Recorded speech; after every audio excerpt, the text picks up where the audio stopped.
ninguém ali. Então ele pode aprender com as próprias emoções. Pega o cara!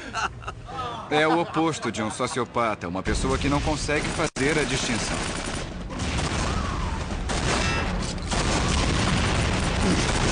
Se não forem os games, o que mais pode ser? O esporte de domingo?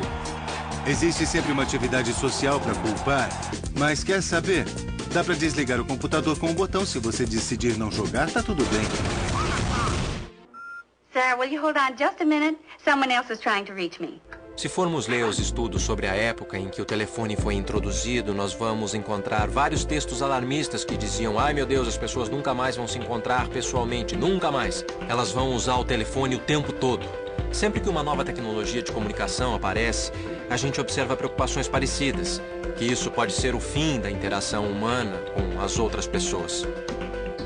Do jeito que as crianças crescem hoje, elas não conhecem nenhuma forma de experiência social que não tenha a participação da internet. Mas eu acho que, ironicamente, elas vão estar mais preparadas para lidar com os entretenimentos eletrônicos do futuro do que a minha geração. Minha geração não sabe quando parar, mas as crianças que estão crescendo agora vão ter uma noção melhor de como equilibrar essas coisas. Ouvimos histórias de pessoas que jogaram por 18 horas. Histórias de pessoas matando as outras para conseguir objetos pro EverQuest ou pro World of Warcraft, porque os amigos os venderam no eBay. Mas isso foi no começo. Eu acho que quando todos se acostumam e todas essas coisas passam a ser difundidas, aí a novidade acaba se esgotando e a poeira se assenta. Os meus pais estão muito satisfeitos com o meu trabalho. Alessandro Avalone, um dos jogadores profissionais mais bem cotados da Itália, é um exemplo de uma pessoa que se beneficiou muito com os jogos. Na verdade, como muitos jovens jogadores, ele aprendeu a transformar o videogame em profissão. Eu viajo pelo mundo, eu me divirto muito e eu até estou ganhando um bom dinheiro. O advento de torneios multiplayer não abriu caminho apenas para grandes convenções, mas também para um circuito competitivo que oferece milhões de dólares em prêmios e gratificações todos os anos.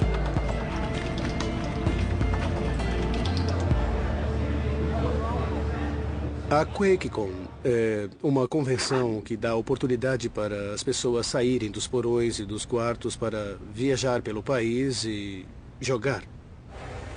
Vem cá, monstro, vem cá! Ah!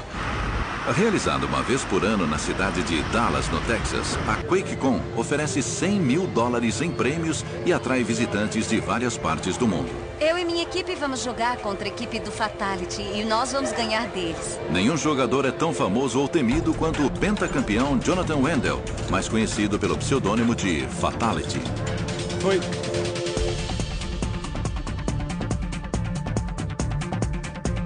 Nascido em Kansas City, ele é um jogador profissional de jogos eletrônicos esportivos e já ganhou mais de 500 mil dólares em prêmios em competições profissionais.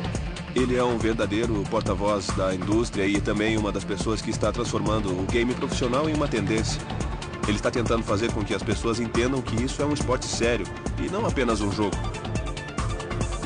Embora alguns acreditem que a tecnologia está isolando os jovens, este tipo de conferência reúne os jogadores em grupos sociais tradicionais. E a popularidade das competições continua crescendo. A próxima geração de fãs de videogame, no entanto, pode precisar de um pouco de competição. Hoje existe uma tendência forte nos jogos multiplayer online do jogador também ser o criador. Tá cada vez mais parecido com a web, no sentido de que você se conecta para usar do jeito que você quiser. Os MMOs, na verdade, não são jogos, e sim mundos digitais onde vivemos uma segunda vida, uma nova identidade na ponta dos dedos.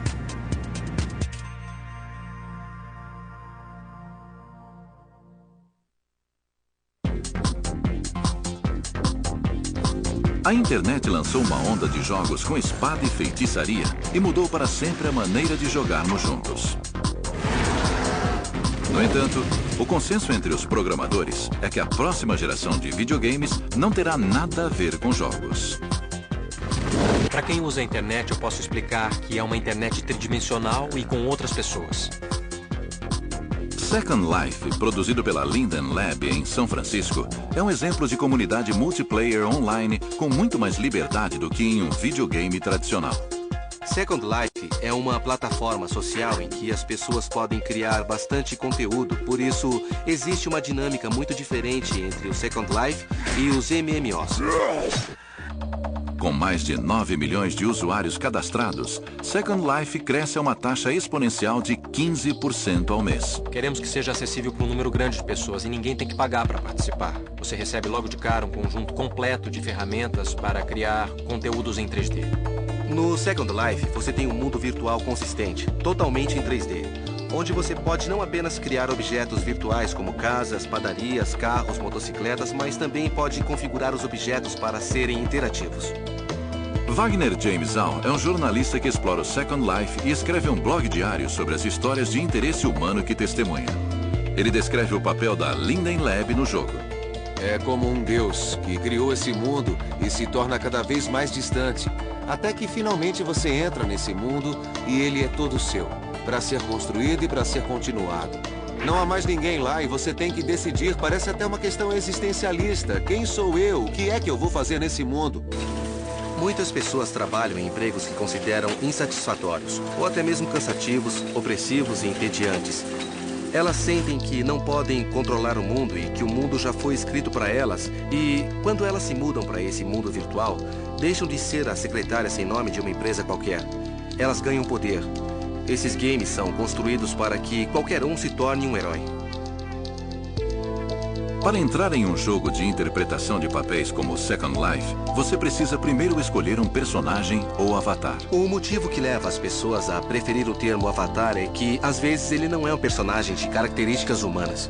A beleza do avatar está na beleza dessas representações virtuais. Elas podem ser qualquer coisa que quisermos. Por exemplo, eu tenho altura mediana, mas quando jogo no mundo virtual, tendo a ser um pouco mais alto, um pouco mais magro, um pouco mais forte e veloz. As pessoas passam centenas de horas vestindo seus avatares no Second Life, no que os usuários chamam de pele. O Avatar pertence a um mundo muito interessante que me lembra de quando o termo figura de ação foi cunhado.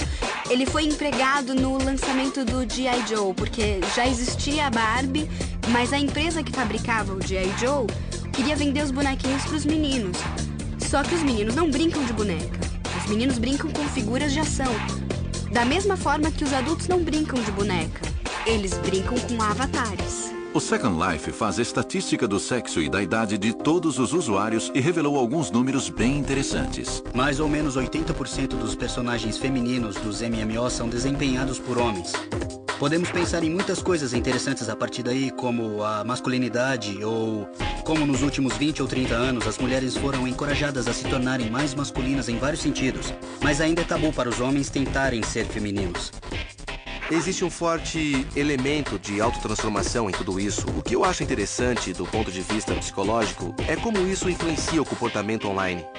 Será que tem consequências na vida real? Eu acho que existe um elemento de escapismo nos mundos virtuais.